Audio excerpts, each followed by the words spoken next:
All right. Welcome back to the Dude Real Estate Show. I'm here with Billy. We're trying to help Billy along his journey to get his first rental property. So, Billy, how's it going? Do you have a rental property? I do not yet, but I think we're on the right track, and I feel like I've learned a lot already. So Cool. definitely like or subscribe to this channel. It really helps us out. Keep doing this for free. That's true. It is free. This is free advice. But yeah, our goal is to get Billy, hopefully by the end of this year. I mean, if not sooner, into a rental property. So we've covered a lot of topics so far. Today, we're going to talk about the role of attorneys and title companies in a real estate transaction. So we're going to talk about just kind of the different things that they do, the place that they have in the industry, and why they're super helpful. So, just to dive into a couple points here. All right. So most of the time you're going to close with a title company, but there are a few states that actually only use attorneys. I think one of them is like North Carolina. So you would have to go through an attorney to go through your real estate transaction. But for the most part, everyone's going to be using an attorney to some degree because title companies usually have attorneys on staff that actually make sure that everything's done appropriately for the real estate transactions.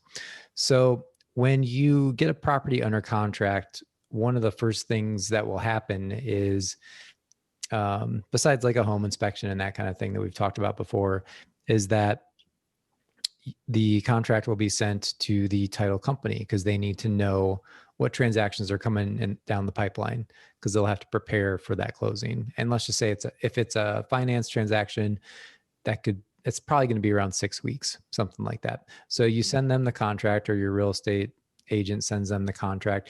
They start looking at the chain of title. They want to see if there are any encumbrances on the property, like a tax lien or a mechanics lien, something like that. They just want to make sure that there's a clear chain of title. And then at the end of the day, one of your closing costs is going to be title insurance.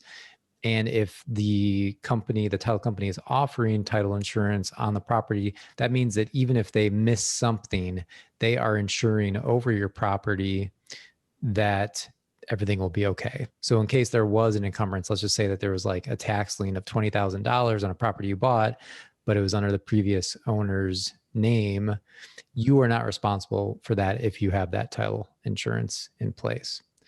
So in some states, you will use both the title company and an attorney.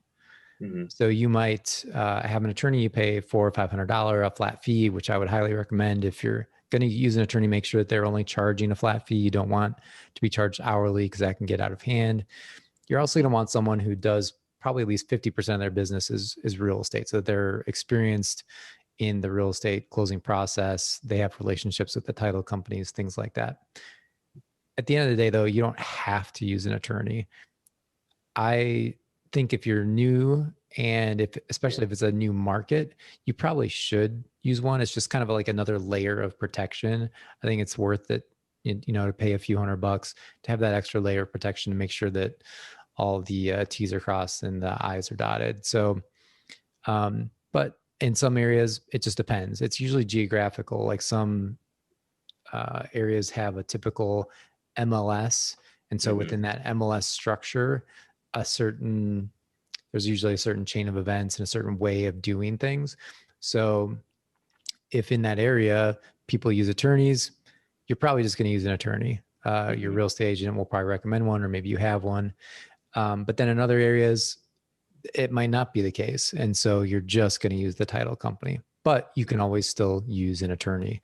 So it just kind of gives you that extra layer, kind of could mitigate some risk down the line with an extra pair of eyes, reviewing your contracts and reviewing the title process and the whole closing. So that's kind of really that in a nutshell. Do you have any questions about that I process or I the role that they do. have? So I'm thinking about what you're saying. Usually, when you're working with a real estate agent, there's a buyer's agent who's working with the buyers, and then there's a seller's agent working with the sellers.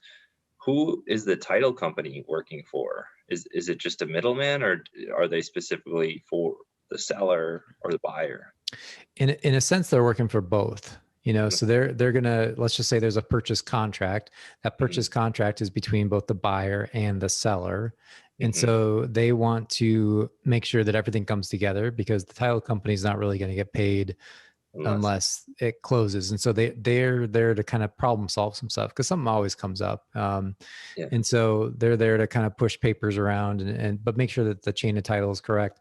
Mhm, And so yeah, they kind of work on both sides of the transaction and help both the buyer and seller come together, mhm. um, because of the contract, and then to make sure that it does close.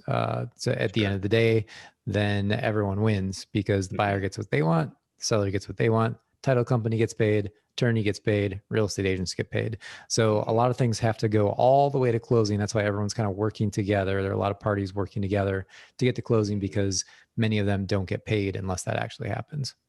Okay. Do you have to have a title company involved? Most of the time, yes.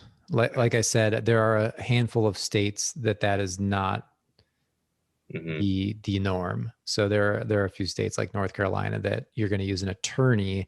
They're going to do everything that a title company does in other states.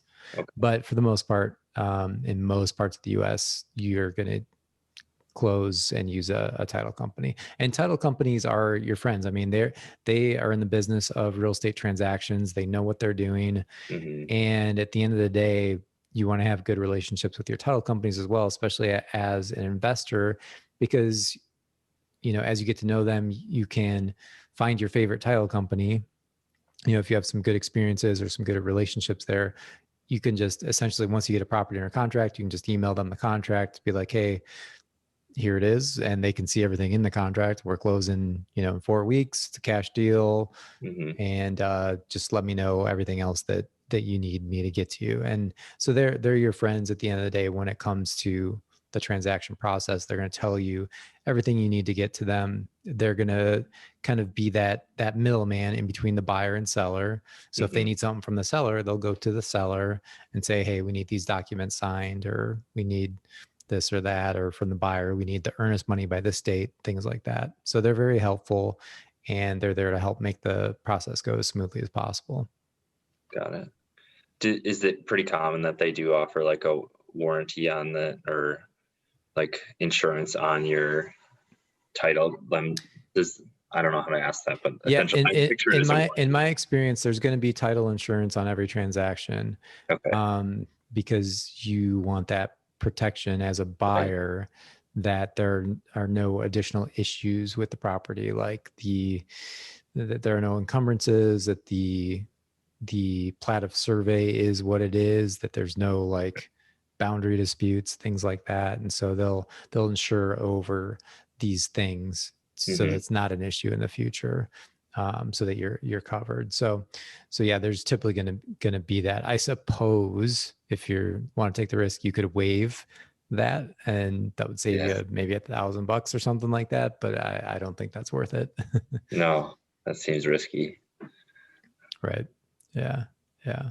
So yeah, I don't know. That's it, it's part of the transaction, and there's really not a lot more to it than that. Do you have any other questions, or like, you guys had bought a house, so I'm sure you guys closed at a title company. Mhm. What was that experience like for you? I know there's a lot of paperwork for one. Yeah, so it was actually a very weird experience because it was right at the beginning of COVID last year, and instead of sitting at the paper with the seller, sitting at the table with the seller signing the papers, we were both in our separate cars, and it was raining, so they were bringing the papers out to us. We were signing it, giving it back to the person they were taking it in. So it was a interesting experience. It was a lot of paperwork. It's kind of overwhelming, all the paperwork you need to sign. But they did provide all of it to us in an email afterwards, just for our records, which is Right. great. But Yeah.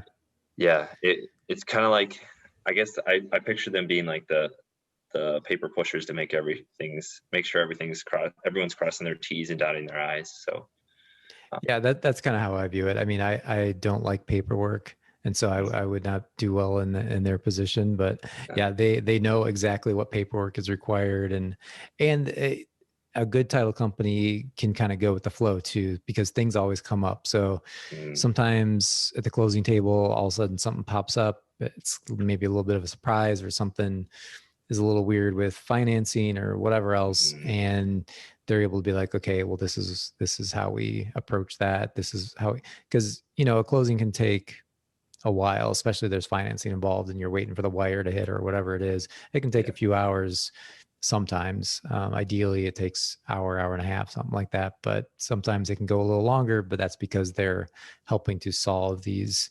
issues. mm, um, and then again, if there are attorneys involved on each side too, they're there to help too, and they interface with each other and with the title company to make sure that the deal gets done at the end of the day, and that everyone um, abides by the contract, but that everyone is also protected. right. And I think trying to bring it all back and think about what you're saying from what we started with is there's a lot of people involved in real estate. You really can't just do it yourself. And I think that's what makes real estate hard, and why new people like myself have a hard time getting into it is there's so many moving parts that you don't know about until you do it. And I think that's hopefully this conversation is helping me understand like who needs to be involved and people I need to meet and talk with, because at the end of the day, I'm going to need them in order to close a real estate deal. Right. Yeah. I mean, it's the more you can lean on other people who have expertise, the better. And so the title company really is someone that, as an investor, you can be like, hey, and don't be shy. Like, be like, hey, this is my first transaction, or I don't know what to do about this part of the contract or this paperwork. Like, they're gonna help you along the way, Mm-hmm. because they deal with all sorts of things. They're gonna deal with like your typical um, on market in the MLS type of buyer and seller, but then they're going to do a lot of off market stuff too. Maybe a for sale by owner, or maybe it's just an investor who gets a property under contract. Mm-hmm. Um, and they deal with commercial transactions. So there's all sorts of stuff that they've seen, and Yeah. there's really nothing new to them, and they're going to figure it out. I mean, the worst case scenario I've ever seen was that closing had to be pushed a day or two because of some significant thing that came up. I haven't seen a deal completely fall apart, although a couple times I was worried when I was an agent that they would. Like, one time there was a boundary issue, and so the buyer was looking for some additional